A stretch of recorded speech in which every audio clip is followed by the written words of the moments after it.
সমস্ত তারিফ ও প্রশংসা সেই মহান আল্লাহ পাকের জন্য। আল্লাহর প্রতি শুকরিয়া আদায় করি, সকলে বলি আলহামদুলিল্লাহ। আলহামদুলিল্লাহ।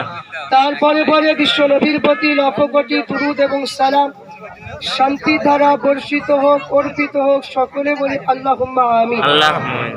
আমি বক্তব্য শুরু করার আগে আমরা প্রত্যেকে একবার তাকবীর দিই। নারায়ে তাকবীর, আল্লাহু আকবার, নারায়ে তাকবীর, আল্লাহু আকবার। ঈদুল ফিতর জিন্দাবাদ, ঈদুল ফিতর জিন্দাবাদ, ঈদ মুবারক, জিন্দাবাদ, ঈদ মুবারক, জিন্দাবাদ। নারায়ে তাকবীর, আল্লাহু আকবার। সিলসিলা হক ফুরফুরা শরীফ, জিন্দাবাদ, সিলসিলা হক ফুরফুরা শরীফ, জিন্দাবাদ। নারায়ে তাকবীর, আল্লাহু আকবার। জয় ইসলাম, জয় ইসলাম, জয় ইসলাম, জয় ইসলাম, জয় ইসলাম, জয় ইসলাম, জয় ইসলাম, জয় ইসলাম। নারায়ে তাকবীর, আল্লাহু আকবার।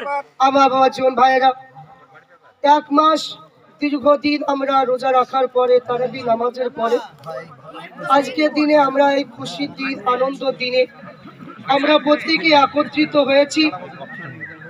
আল্লাহ পাক রব্বুল আলামিন প্রত্যেকটা জিনিস আমাদের কোনো কঠিন করে দেয়নি, এবং আল্লাহ নবী আমার যেগুলো করেছেন বা যেগুলো বলেছেন, যেগুলো আপনার আদেশ দিয়েছে সেইগুলো করলে আপনি ভালো থাকবেন, যেগুলো নিষেধ করেছে সেইগুলো মেনে চলতে পারলে বিপদ থেকে আপনি বাঁচতে পারবেন। এই যে ঈদুল ফিতরের দিন, আজ এত মানুষের ছোট বড় থেকে শুরু করে প্রত্যেকে আমরা খুশি কি খুশি না? খুশি। প্রত্যেকে আমরা খুশি। তো আজকে এই যে ঈদুল ফিতরের দিন, অনেক আপনার গরিব মানুষ আছে, অনেক মিসকিন মানুষ আছে, কিন্তু আপনি দেখবেন অন্যান্য ধর্মের মধ্যে দিকে একটু ইঙ্গিতে গেলে দেখবেন অন্যান্য ধর্মের মধ্যে আমাদের মতো ভাগ আছে। কেউ আপনার ব্যারেলি, কেউ হচ্ছে দেবন্দী, কেউ আহলে হাদিস, বিভিন্ন ভাগ, মানে ৭৩টা ভাগ হবে। তো অন্য সম্প্রদায়ের মধ্যে ওই রকম তাদের ভাগ আছে। তো তাদের যখন কোনো কিছু হয় দেখবেন নিচু সম্প্রদায়ের মানুষকে কিন্তু সেখানে যেতে দেওয়া হয় না, তাদেরকে যেতে দেওয়া হয় না। কিন্তু আল্লাহ নবী আমার ইসলাম ধর্মের মধ্যে এমন একটা নিয়ম করে দিয়েছে, কেউ যদি ফেতরা খায়, কেউ যদি গরিব মিসকিন ফকির মানে ছিঁড়া ফাটা জামা গাইতে আসছে, তার লাইন যেখানে হবে একজন ধনী ব্যক্তি তারও লাইন তার পাশাপাশি হয়। বলুন সুবহানাল্লাহ। এখানে আমরা সবাই সমান, কে ধনী কে বড় লোক কে গরিব এটা নয়, আমরা সবাই সমান, কাঁধে কাঁধ মিলিয়ে আমরা নামাজ পড়তে এসেছি। এটাই আল্লাহ রসুলের আদর্শ আমাদেরকে শিখিয়েছে। তো আজ আল্লাহ রসুল সাল্লাল্লাহু আলাইহি ওয়াসাল্লাম এই ঈদের দিনে আল্লাহ রসুল আমার যখন ঈদুল ফিতরে আসুন, সবাই আসুন, আসুন, আগে আগে আসুন। হ্যালো বাবা বচন ভাইরা, আল্লাহ রসুল সাল্লাল্লাহু আলাইহি ওয়াসাল্লাম যখন ঈদের দিন ঘোষণা করে দিলে, ইমাম হাসান ও হুসাইন রাদিয়াল্লাহু তাআলা আনহু এরা দুজনে একটু আপনার রাস্তা দিয়ে ঘোরাঘুরি করছে, আর কিছু মদিনা ছোট ছোট বাচ্চারা তারা বলছে, ও ইমাম হাসান হুসাইন, যে তোমরা যে আজকে ঈদের দিন, খুশির দিনে তোমরা রাস্তায় ঘোরাঘুরি করছো, তোমাদের নতুন পোশাক কই? তোমরা কি নতুন পোশাক পরে ঈদগার ময়দানে কি যাবে না? তেমন সবাই ইমাম হাসান হুসাইন তিনি দৌড়ে ছুটে ছুটে চলে গেলেন।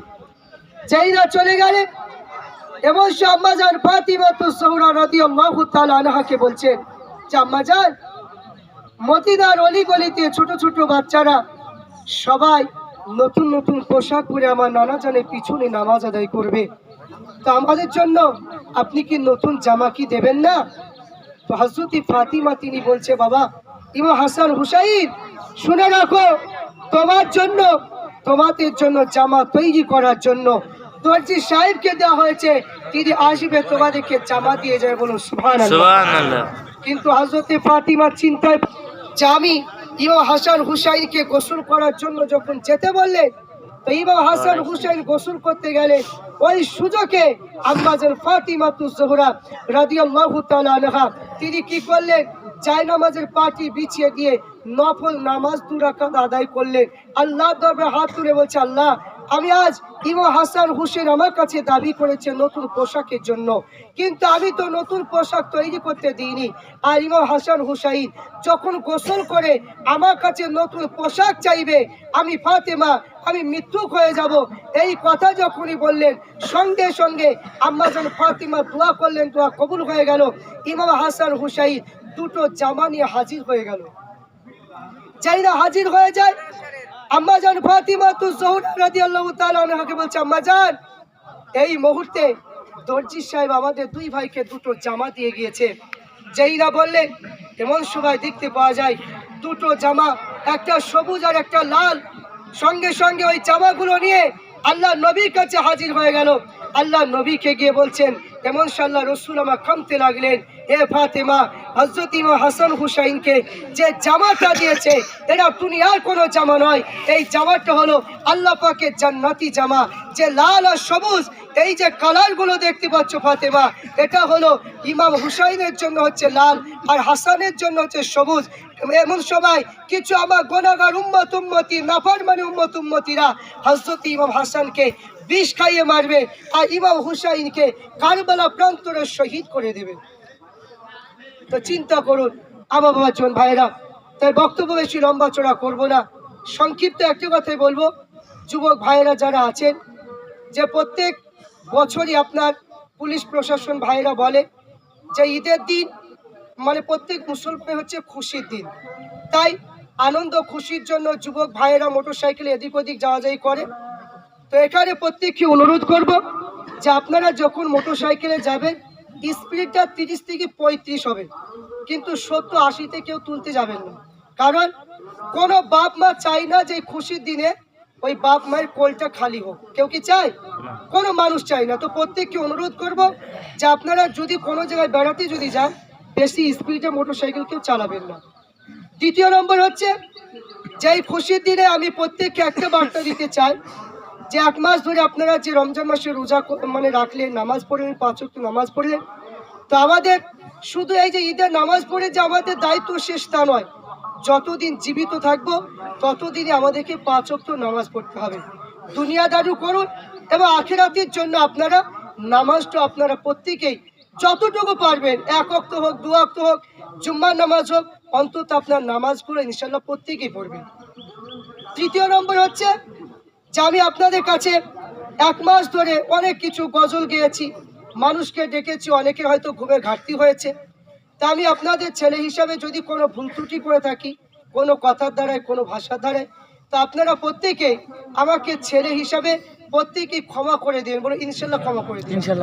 কারণ আমার আপনার কখন যে মরণ হবে এই ক্ষমাটা হচ্ছে সবচেয়ে বড় জিনিস, কারণ কখন মরণ হবে কেউ বলতে পারবে না। এই জন্য প্রত্যেক মানুষের কাছে ক্ষমা চেয়ে নেওয়াটা সবচেয়ে বেটার। তাই আমি আপনাদের ছেলের মতো সন্তানের মতো, এই জন্য আমি আপনাদের কাছে প্রত্যেকের কাছে আমি ক্ষমাটা চেয়ে নিলাম।